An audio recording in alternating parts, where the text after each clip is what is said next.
ஓம் சாந்தி. 26/7/2025 காலை முரளி பாப் தாதா மதுபன். இனிமையான குழந்தைகளே, இந்த சங்கம யுகம் விக்ரமங்களை, அதாவது பாவ செயல்களை அழிப்பதற்கான யுகமாகும். இந்த யுகத்தில் நீங்கள் எந்த ஒரு பாவ கர்மமும் செய்யக்கூடாது. கண்டிப்பாக தூய்மையாக வேண்டும். கேள்வி: எந்த குழந்தைகளுக்கு அத்தீந்திரிய சுகத்தின் அனுபவம் ஏற்படும்?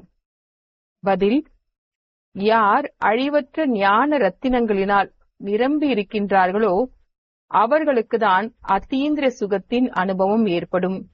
யார் எந்த அளவிற்கு ஞானத்தை வாழ்க்கையில் தாரணை செய்கிறார்களோ அந்த அளவிற்கு செல்வந்தர்களாக ஆகின்றார்கள். ஒருவேளை ஞான ரத்தினங்களை தாரணை செய்யவில்லை என்றால் ஏழைகளாவர். பாபா உங்களுக்கு கடந்த காலம், நிகழ்காலம் மற்றும் எதிர்காலத்தின் ஞானத்தை கொடுத்து திரிகால தரிசியாக மாற்றிக் கொண்டிருக்கின்றார். பாடல்: ஓம் நமோ சிவாய.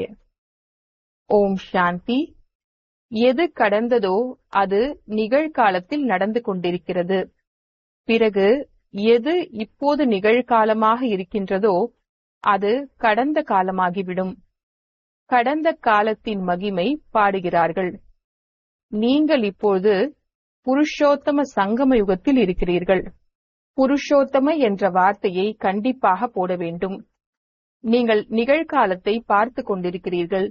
கடந்த காலத்தின் மகிமை என்ன பாடப்பட்டுள்ளதோ அது இப்போது நடைமுறையில் நடந்து கொண்டிருக்கிறது.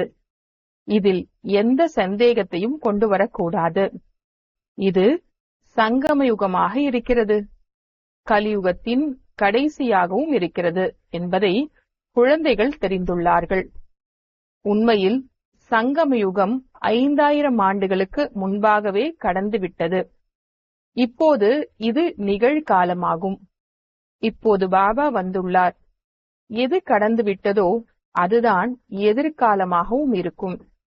தந்தை ராஜயோகம் கற்றுக் கொடுத்து கொண்டிருக்கின்றார். பிறகு நீங்கள் சத்யுகத்தில் ராஜ்யத்தை அடைவீர்கள். இப்போது சங்கம யுகமாகும்.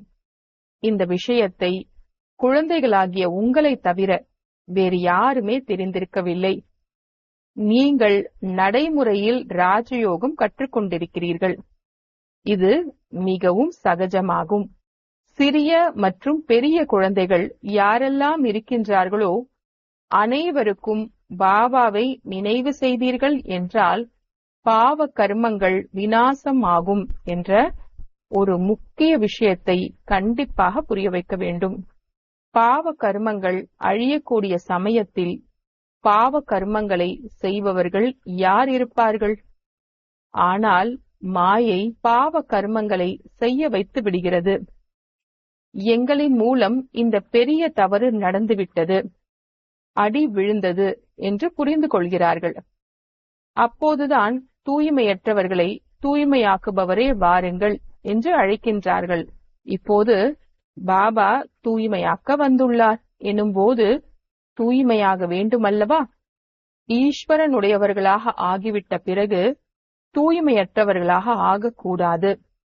சத்யுகத்தில் அனைவருமே தூய்மையாக இருப்பர். இந்த பாரதமே தூய்மையாக இருந்தது. நிர்விகார உலகம் மற்றும் விகார உலகம் என்று பாடுகிறார்கள். தேவதைகள் முழுமையாக விகாரமற்றவர்களாக, நாம் விகாரிகளாக இருக்கின்றோம். ஏனென்றால் நாம் விகாரத்தில் செல்கின்றோம். விகாரம் என்ற பெயரே விஷத்தினுடையது ஆகும். தூய்மையற்றவர்கள்தான் வந்து எங்களை தூய்மையாக்குங்கள் என்று அழைக்கின்றார்கள். கோபக்காரர்கள் அழைப்பதில்லை. பிறகு பாபாவும் நாடகத்தின் திட்டப்படி வருகின்றார். கொஞ்சம் கூட அவர் வரும் சமயம் வித்தியாசப்படுவதில்லை. எது நடந்துவிட்டதோ அது நிகழ்காலத்தில் நடந்து கொண்டிருக்கிறது. கடந்த காலம், நிகழ்காலம் மற்றும் எதிர்காலத்தை யார் தெரிந்திருக்கிறார்களோ அவர்களைதான் திரிகாலதரிசி என்று சொல்லப்படுகிறது. இதை நினைவில் வைக்க வேண்டும். இது அதிக முயற்சி செய்ய வேண்டிய விஷயமாகும். அடிக்கடி மறந்து விடுகிறார்கள். இல்லையென்றால் குழந்தைகளுக்கு எவ்வளவு அத்தீந்திரிய சுகம் இருக்க வேண்டும்? நீங்கள் இங்கே அழிவற்ற ஞான ரத்தினங்களின் மூலம் மிக மிக செல்வந்தர்களாக ஆகிக் கொண்டிருக்கிறீர்கள். யாருக்கு எந்த அளவிற்கு தாரணை இருக்கிறதோ அந்த அளவிற்கு அவர்கள் அதிகம் செல்வந்தர்களாக ஆகிக் கொண்டிருக்கிறார்கள். புதிய உலகத்திற்காக நாம் என்னவெல்லாம் செய்கின்றோமோ அவை எல்லாம் எதிர்கால புதிய உலகத்திற்காக என்பதை நீங்கள் தெரிந்திருக்கிறீர்கள். பாபா புதிய உலகத்தை ஸ்தாபனை செய்வதற்காகவும் பழைய உலகத்தை அழிக்கவும் தான் வந்திருக்கின்றார். அப்படியே கல்பத்திற்கு முன் போலவேதான் நடக்கும். குழந்தைகளாகி நீங்களும் பார்ப்பீர்கள். இயற்கை சீற்றங்களும் நடக்க வேண்டும். பூகம்பம் வந்தது என்றால் முடிந்தது. பாரதத்தில் எத்தனை பூகம்பங்கள் ஏற்படும்? இது நடக்கத்தான் வேண்டும் என்று நான் கூறுகின்றேன். கல்பத்திற்கு முன்பு கூட நடந்தது. ஆகையினால்தான் தங்க துவாரகை கீழே சென்று விட்டது என்று கூறுகின்றார்கள். நாம் 5000 ஆண்டுகளுக்கு முன்பு கூட இந்த ஞானத்தை பெற்றிருந்தோம் என்பதை புத்தியில் நல்ல விதத்தில் நிறுத்திக் கொள்ள வேண்டும். இதில் கொஞ்சம் கூட வித்தியாசம் இல்லை. பாபா 5000 ஆண்டுகளுக்கு முன்பு கூட நாங்கள் தங்களிடமிருந்து ஆஸ்தியை பெற்றிருந்தோம். நாங்கள் அநேக முறை தங்களிடமிருந்து ஆஸ்தியை எடுத்திருந்தோம். அதை கணக்கிடவே முடியாது. எத்தனை முறை நீங்கள் உலகத்திற்கு எஜமானர்களாக ஆகின்றீர்கள். பிறகு எதுவுமே இல்லாதவர்களாகவும் ஆகின்றீர்கள். இந்த சமயத்தில் பாரதம் முழுமையாக எதுவும் மற்றதாக இருக்கிறது. நீங்கள் நாடகத்தின் திட்டப்படி என்று எழுதவும் செய்கிறீர்கள். அவர்கள் நாடகம் என்ற வார்த்தையை சொல்வதில்லை. அவர்களுடைய திட்டமே தனிப்பட்டதாகும். நாடகத்தின் திட்டப்படி நாங்கள் மீண்டும் 5000 ஆண்டுகளுக்கு முன்போலவே ஸ்தாபனை செய்து கொண்டிருக்கின்றோம் என்று நீங்கள் கூறுகிறீர்கள். கல்பத்திற்கு முன்னால் என்ன காரியம் செய்தீர்களோ அதை இப்போதும் ஸ்ரீமத் படி செய்கிறீர்கள். ஸ்ரீமத் மூலம்தான் சக்தியை அடைகிறீர்கள். சிவசக்தி என்று பெயர் கூட இருக்கிறதல்லவா? எனவே நீங்கள் சிவசக்திகள், தேவிகளாவீர்கள். உங்களுடைய கோவிலில் பூஜைகள் கூட நடக்கின்றன. நீங்கள்தான் தேவிகளாவீர்கள். பிறகு நீங்கள் உலக ராஜ்யத்தை அடைகிறீர்கள். நீங்களும் கூட உலகத்தை ஸ்வர்க்கமாக்குகின்றீர்கள். எனவே உங்களுடைய பூஜை நடக்கிறது. அநேக தேவிகள் இருக்கின்றார்கள். லக்ஷ்மிக்கு எவ்வளவு பூஜை செய்கிறார்கள்? தீபாவளி நாளில் மகாலட்சுமியின் பூஜை செய்கின்றார்கள். அவர்தான் தலைவி ஆவார். செல்வம் சேர்த்தால் மகாலட்சுமியின் கிருபை என்று நினைத்துக் கொள்வார்கள். அவ்வளவுதான். வருடா வருடம் பூஜை செய்கின்றார்கள். நல்லது. அவரிடம் செல்வம் கேட்கிறார்கள். தேவியிடம் என்ன கேட்பது? தேவிகளாகி நீங்கள் ஸ்வர்க்கத்தை அடையும் வரத்தை வழங்கக்கூடியவர்களாக இருக்கிறீர்கள். அனைத்து மன ஆசைகளும் பூர்த்தியாகிறது என்பது மனிதர்களுக்கு தெரிவதில்லை. நீங்கள் தேவிகள் அல்லவா? மனிதர்களுக்கு ஞானத்தை தானம் செய்கின்றீர்கள். அதன் மூலம் அனைத்து மன ஆசைகளையும் பூர்த்தி செய்து விடுகிறீர்கள். நோய் போன்றவைகள் வருகிறது என்றால் சரி செய்துவிடு, காப்பாற்று என்று தேவிகளிடம் கேட்பார்கள். அநேக விதமான தேவிகள் இருக்கிறார்கள். நீங்கள் சங்கமயுக சிவசக்தி தேவிகளாவீர்கள். நீங்கள்தான் ஸ்வர்க்கத்தின் வரத்தை கொடுக்கிறீர்கள். பாபாவும் கொடுக்கின்றார். குழந்தைகளாகிய நீங்களும் கொடுக்கிறீர்கள். மகாலட்சுமியை காட்டுகிறார்கள். நாராயணனை மறந்துவிட்டார்கள். பாபா குழந்தைகளாகிய உங்களுடைய செல்வாக்கை எவ்வளவு உயர்த்துகின்றார். தேவிகள் 21 பிறவிக்கு அனைத்து சுகத்தின் ஆசைகளையும் பூர்த்தி செய்கின்றார்கள். ஸ்ரீ லக்ஷ்மியிடம் செல்வத்தை கேட்கிறார்கள். செல்வத்திற்காக தான் மனிதர்கள் நல்ல தொழில் போன்றவைகளை செய்கின்றார்கள். பாபா வந்து உங்களை முழு உலகத்திற்கும் எஜமானன் ஆக்குகின்றார். அளவற்ற செல்வத்தை கொடுக்கின்றார். ஸ்ரீ லக்ஷ்மி நாராயணன் உலகத்திற்கு எஜமானர்களாக இருந்தார்கள். இப்போது ஏழைகளாக இருக்கின்றார்கள். ராஜ்யம் செய்தார்கள். பிறகு எப்படி மெதுமெதுவாக இறங்கும் கலை ஏற்படுகிறது என்பதை குழந்தைகளாகிய நீங்கள் தெரிந்திருக்கிறீர்கள். மறுபிறவி எடுத்து எடுத்து கலைகள் குறைந்து குறைந்து இப்போது எப்படிப்பட்ட நிலை வந்து சேர்ந்திருக்கிறது என்பதை பாருங்கள். இது கூட புதிய விஷயம் ஒன்றும் இல்லை. ஒவ்வொரு 5000 ஆண்டுகளுக்கு பிறகு சக்கரம் சுற்றிக்கொண்டே இருக்கிறது. இப்போது பாரதம் எவ்வளவு ஏழையாகிவிட்டது. ராவண ராஜ்யமாக இருக்கிறது. எவ்வளவு உயர்ந்ததாக நம்பர் 1 இருந்தது. இப்போது கடைசி நம்பரில் வந்துவிட்டது. கடைசியில் வரவில்லை என்றால் பிறகு எப்படி முதல் நம்பரில் வருவது? கணக்கு இருக்கிறதல்லவா? பொறுமையாக ஞானத்தை சிந்தனை செய்து பார்த்தால் அனைத்து விஷயங்களும் தானாகவே புத்தியில் வந்துவிடும். எவ்வளவு இனிமையிலும் இனிமையான விஷயங்களாக இருக்கிறது. இப்போது நீங்கள் முழு சிருஷ்டி சக்கரத்தையும் தெரிந்து கொண்டீர்கள். படிப்பு பள்ளியில் மட்டும் படிக்கப்படுவதில்லை. ஆசிரியர் வீட்டில் படிப்பதற்கு பாடம் கொடுக்கின்றார். அதை வீட்டு பாடம் என்று சொல்கின்றார்கள். பாபாவும் கூட உங்களுக்கு வீட்டிற்காக படிப்பை கொடுக்கின்றார். பகலில் தொழில் போன்றவற்றை செய்யுங்கள். ஷரீர நிர்வாகம் என்னவோ செய்யதான் வேண்டும். அமிர்த வேளையில் அனைவருக்கும் நேரம் இருக்கிறது. அதிகாலை 2-3 மணிக்கு நேரம் மிகவும் நன்றாக இருக்கிறது. அந்த சமயத்தில் எழுந்து பாபாவை அன்போடு நினைவு செய்யுங்கள்.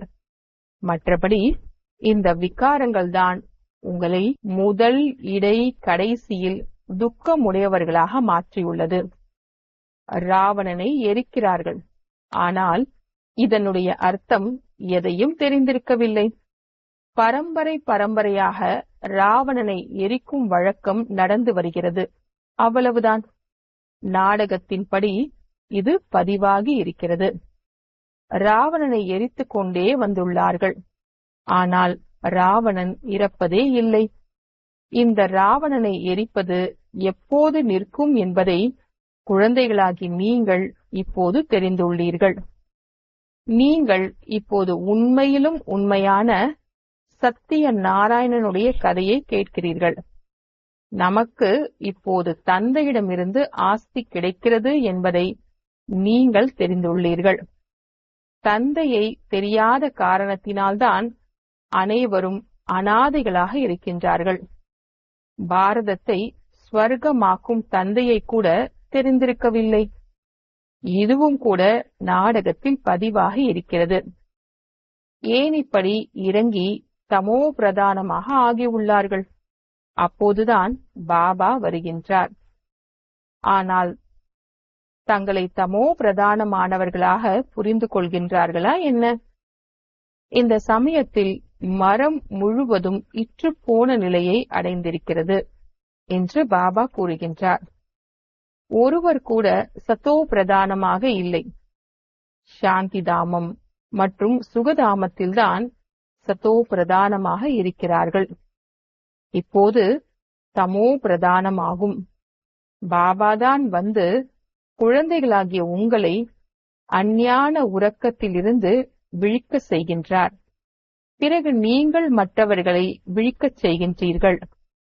விழித்துக் கொண்டே இருக்கின்றார்கள். மனிதர்கள் இறக்கும் போது வெளிச்சத்திற்காக தீபம் ஏற்றுகின்றார்கள். இச்சமயம் காரிருளாக இருக்கிறது. ஆத்மாக்கள் தங்களுடைய வீட்டிற்கு திரும்ப செல்ல முடியாது. துக்கத்திலிருந்து விடுபட வேண்டும் என்று மனம் விரும்புகிறது. ஆனால் ஒருவர் கூட விடுபட முடியாது. எந்த குழந்தைகளுக்கு புருஷோத்தம சங்கமயுகத்தின் நினைவு இருக்கிறதோ அவர்கள் ஞான ரத்தினங்களை தானம் செய்யாமல் இருக்க முடியாது. எப்படி மனிதர்கள் புருஷோத்தம மாதத்தில் நிறைய தான புண்ணியம் செய்கின்றார்கள், அதுபோல் இந்த புருஷோத்தம சங்கம யுகத்தில் நீங்கள் ஞான ரத்தினங்களை தானம் செய்ய வேண்டும். சுயம் பரம்பிதா பரமாத்மா படிப்பிக்கின்றார், கிருஷ்ணர் அல்ல என்பதையும் புரிந்து கொள்கிறீர்கள். கிருஷ்ணர் சத்யுகத்தின் முதல் இளவரசன் ஆவார். பிறகு அவர் மறுபிறவி எடுத்துக்கொண்டே வருகின்றார். பாபா கடந்த காலம், நிகழ்காலம், எதிர்காலத்தின் ரகசியத்தை புரிய வைக்கின்றார். நீங்கள் திரிகாலதரிசியாக ஆகின்றீர்கள். பாபாவை தவிர வேறு யாரும் திரிகாலதரிசியாக மாற்ற முடியாது. உலகத்தின் முதல் இடை கடையின் ஞானம் பாபாவிற்கு தான் இருக்கிறது. அவரைதான் ஞானக்கடல் என்று சொல்லப்படுகிறது. உயர்ந்ததிலும் உயர்ந்தவர் என்று பகவானை தான் சொல்லப்படுகிறது. அவர்தான் படைப்பவர் ஆவார்.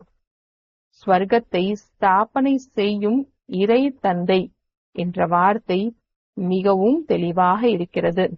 சிவ ஜெயந்தி கூட கொண்டாடுகிறார்கள். ஆனால் அவர் எப்போது வந்தார், என்ன செய்தார் போன்ற எதையுமே தெரிந்திருக்கவில்லை. ஜெயந்தி என்பதன் அர்த்தம் கூட தெரியவில்லை என்றால் பிறகு கொண்டாடி என்ன செய்ய போகிறார்கள்? இவை அனைத்தும் கூட நாடகத்தில் இருக்கிறது. இந்த சமயத்தில்தான் குழந்தைகளாகி நீங்கள் நாடகத்தின் முதல் இடைக்கடையை தெரிந்துள்ளீர்கள். வேறு எப்போதும் இல்லை. பிறகு பாபா எப்போது வருகின்றாரோ அப்போதுதான் தெரிந்து கொள்வீர்கள். இந்த 84 பிறவியின் சக்கரம் எப்படி சுற்றுகிறது என்ற நினைவு இப்போது உங்களுக்கு வந்துள்ளது. பக்தி மார்க்கத்தில் என்ன இருக்கிறது? அதன் மூலம் எதுவுமே கிடைப்பதில்லை. எவ்வளவு பக்தர்கள் கூட்டத்தில் அலை மோதுகின்றார்கள். பாபா உங்களை அதிலிருந்து விடுவித்து விட்டார். இப்போது நாம் ஸ்ரீமத் படி மீண்டும் பாரதத்தை உயர்ந்ததாக மாற்றிக் கொண்டிருக்கின்றோம் என்பதை நீங்கள் தெரிந்துள்ளீர்கள். ஸ்ரீமத் மூலம்தான் உயர்ந்தவர்களாக ஆக்குகிறீர்கள். சங்கம யுகத்தில்தான் ஸ்ரீமத் கிடைக்கிறது. நாம் யாராக இருந்தோம், பிறகு எப்படி இந்த தேவதைகளைப் போல ஆகினோம் என்பதை நீங்கள் யதார்த்தமான முறையில் தெரிந்துள்ளீர்கள். இப்போது மீண்டும் முயற்சி செய்து கொண்டிருக்கிறீர்கள். முயற்சி செய்து செய்து ஒருவேளை குழந்தைகள் எப்போதாவது தோல்வியடைந்து விட்டால் பாபாவிற்கு செய்தி அனுப்புங்கள். மீண்டும் எழுந்து நிற்க பாபா எச்சரிக்கை அளிப்பார். ஒருபோதும் தோல்வியடைந்து அமர்ந்துவிடக் கூடாது. மீண்டும் எழுந்து நில்லுங்கள். மருத்துவம் செய்து கொள்ளுங்கள். டாக்டர் அமர்ந்திருக்கிறார் அல்லவா? 5வது மாடியிலிருந்து விழுவதற்கும் 2வது மாடியிலிருந்து விழுவதற்கும் எவ்வளவு வித்தியாசம் இருக்கிறது? காம விகாரம் என்பது 5வது மாடியாகும். ஆகையினால்தான் காமம் மிகப்பெரிய எதிரி என்று பாபா கூறியுள்ளார். அது உங்களை தூய்மையற்றவர்களாக மாற்றிவிட்டது. இப்போது தூய்மையாக ஆகுங்கள். தூய்மையற்றவர்களை தூய்மையாக்கும் தந்தைதான் வந்து தூய்மையாக மாற்றுகின்றார். கண்டிப்பாக சங்கம யுகத்தில்தான் மாற்றுவார். இது கலியுகத்தின் கடைசி மற்றும் சத்யுகத்தின் ஆரம்பத்தின் சங்கமமாகும். பாபா இப்போது நாற்று நட்டு கொண்டிருக்கின்றார். பிறகு முழு மரமும் இங்கே வளர்ந்துவிடும் என்பதை குழந்தைகள் தெரிந்துள்ளார்கள். பிராமணர்களின் மரம் வளரும். பிறகு சூரிய வம்ச சந்திர வம்சத்தில் சென்று சுகத்தை அனுபவிப்பார்கள். எவ்வளவு சுலபமாக புரிய வைக்கப்படுகிறது. நல்லது. முரளி கிடைக்கவில்லை என்றால் பாபாவை நினைவு செய்யுங்கள். சிவபாபா பிரம்மாவின் உடலின் மூலம் கூறுகின்றார், என்னை நினைவு செய்தீர்கள் என்றால் விஷ்ணு வம்சத்திற்கு சென்று விடுவீர்கள் என்பதை புத்தியில் உறுதியாக்குங்கள். அனைத்தும் முயற்சியில்தான் ஆதாரப்பட்டிருக்கிறது. கல்ப கல்பமாக என்ன முயற்சி செய்துள்ளீர்களோ அப்படியே அதுதான் நடக்கும். அரை கல்பம் தேக அபிமானிகளாக ஆகியுள்ளீர்கள். இப்போது ஆத்ம அபிமானியாக ஆவதற்காக முயற்சி செய்யுங்கள். இதில்தான் உழைப்பு இருக்கிறது. படிப்பு என்னவோ சகஜமானதாகும். முக்கியமானது தூய்மை ஆகுவதற்கான விஷயமாகும். பாபாவை மறப்பது என்பது மிகப்பெரிய தவறாகும். தேக அபிமானத்தின் வருவதால்தான் மறக்கிறீர்கள். ஷரீர நிர்வாகத்திற்காக தொழில் போன்றவற்றை 8 மணி நேரம் செய்யுங்கள். மீதி 8 மணி நேரம் நினைவில் இருப்பதற்கான முயற்சி செய்ய வேண்டும். அந்த நிலை விரைவாக வந்துவிடாது. கடைசியில் இந்த நிலை எப்போது ஏற்படுமோ அப்போது விநாசம் நடக்கும். கர்மாதீத் நிலை ஏற்பட்டது என்றால் பிறகு இந்த ஷரீரம் இருக்க முடியாது, விடுபட்டு விடும். ஏனென்றால் ஆத்மா தூய்மையாகிவிட்டது அல்லவா? எப்போது வரிசை கிரமமாக கர்மாதீத் நிலை உருவாகிவிடுமோ அப்போது சண்டை ஆரம்பிக்கும். அதுவரை ஒத்திகை நடந்து கொண்டே இருக்கும். நல்லது, இனிமையிலும் இனிமையான காணாமல் போய் கண்டெடுக்கப்பட்ட செல்ல குழந்தைகளுக்கு தாயும் தந்தையுமான பாப்தாதாவின் அன்பு நினைவுகளும் காலை வணக்கமும். ஆன்மீக குழந்தைகளுக்கு ஆன்மீக தந்தையின் நமஸ்தே, ஆன்மீக தந்தைக்கு ஆன்மீக குழந்தைகளின் நமஸ்தே. தாரணைக்கான முக்கிய சாரம். முதலாவது, இந்த புருஷோத்தம மாதத்தில் அழிவற்ற ஞான ரத்தினங்களின் தானம் செய்ய வேண்டும். அமிர்த வேளையில் எழுந்து ஞானத்தை சிந்தனை செய்ய வேண்டும். ஸ்ரீமத் படி ஷரீர நிர்வாகத்தை செய்து கொண்டே பாபா கொடுத்திருக்கக்கூடிய வீட்டு பாடத்தையும் கூட கண்டிப்பாக செய்ய வேண்டும். இரண்டாவது, முயற்சியில் எப்போதாவது தடை வந்தது என்றால் பாபாவிற்கு செய்தியை கொடுத்து ஸ்ரீமத் பெற வேண்டும். டாக்டரிடம் அனைத்தையும் சொல்ல வேண்டும். பாவ கர்மங்களை அழிக்கும் நேரத்தில் எந்த ஒரு பாவ கர்மமும் செய்யக்கூடாது. வரதானம். துண்டிக்கப்படாத யோகம் என்ற விதி மூலம் இடைவிடாத பூஜைக்குரியவர் ஆகக்கூடிய சிரேஷ்டமான மகான் ஆத்மா ஆகுக. துண்டிக்கப்படாத யோகம் என்ற விதி மூலம் இடைவிடாத பூஜைக்குரியவர் ஆகக்கூடிய சிரேஷ்டமான மகான் ஆத்மா ஆகுக. விளக்கம். தற்காலத்தில் யாரெல்லாம் மகான் ஆத்மாக்கள் என்று அழைக்கின்றார்களோ அவர்கள் அகண்டானந்தம் போன்ற பெயர் வைக்கின்றார்கள். ஆனால் அனைத்திலும் அகண்ட, அதாவது துண்டிக்கப்படாத சொரூபமானவர்கள் நீங்கள்தான். ஆனந்தத்திலும் துண்டிக்கப்படாதவர்கள், சுகத்திலும் துண்டிக்கப்படாதவர்கள். தீய சகவாசத்தில் மட்டும் வராதீர்கள். பிறருடைய அவகுணங்களை பார்க்கும் பொழுதும் கேட்கும் பொழுதும் டோன்ட் கேர், அதாவது கண்டு கொள்ளாமல் ஆகுங்கள். இந்த விசேஷ தன்மையின் மூலம் அகண்ட யோகி ஆகிவிடுவீர்கள். யார் அகண்ட ஜோதியாக இருக்கின்றார்களோ அவர்களே அகண்ட பூஜைக்குரியவராக ஆகின்றார்கள். நீங்கள் அப்பேற்பட்ட மகான் ஆத்மாக்கள். நீங்கள் சுயம் அரை கல்பத்திற்கு பூஜ்ய சொரூபத்தில் இருக்கிறீர்கள் மற்றும் அரை கல்பத்திற்கு உங்களுடைய ஜட சித்திரங்களுக்கு பூஜை நடைபெறுகிறது. ஸ்லோகன். திவ்ய புத்திதான் அமைதி சக்திக்கான ஆதாரம் ஆகும். திவ்ய புத்திதான் அமைதி சக்திக்கான ஆதாரம் ஆகும். அவ்யக்த சமிக்ஞை. சங்கல்பங்களின் சக்தியை சேமிப்பு செய்து சிரேஷ்ட சேவைக்கு நிமித்தம் ஆகுங்கள். யாரால் தன்னுடைய சூக்ஷ்ம சக்திகளை, அதாவது மனம் புத்தியை கையாள முடிகிறதோ அவர்களால் பிறரையும் கூட கையாள முடியும். ஆகையினால் சுயத்தின் மீது கட்டுப்படுத்தும் சக்தி, ஆட்சி புரியும் சக்தி இருக்க வேண்டும். இதுவே யதார்த்தமான கையாளும் சக்தி ஆகிவிடுகிறது. அஞ்ஞான ஆத்மாக்களை சேவை மூலம் கையாள்வது. பிராமண பரிவாரத்தில் அன்பு நிறைந்த, திருப்தி நிறைந்த உறவு வைத்துக் கொள்வது. இரண்டிலுமே வெற்றியடைந்து விடுவீர்கள். ஓம் சாந்தி.